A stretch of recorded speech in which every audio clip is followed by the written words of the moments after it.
Good morning and welcome to your first e-learning day. If you're having trouble finding the videos, I'm going to show you how you can get to them. First, you need to go to your Canvas and find your hour for art. On your dashboard, click on My Class.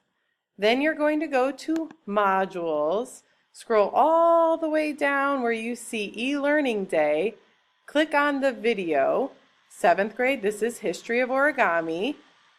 6th grade, this is History of Graffiti.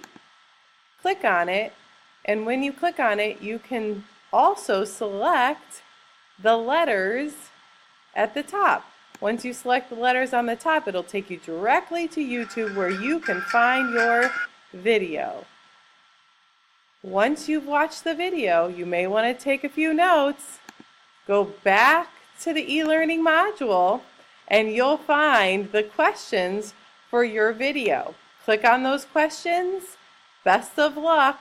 If you can't find the quiz or if you can't answer the questions, write them down on a scrap sheet of paper and bring them in to me on Wednesday. Don't forget there's a little extra credit for those 7th graders who would like to attempt a paper crane. Good luck. Have a great day.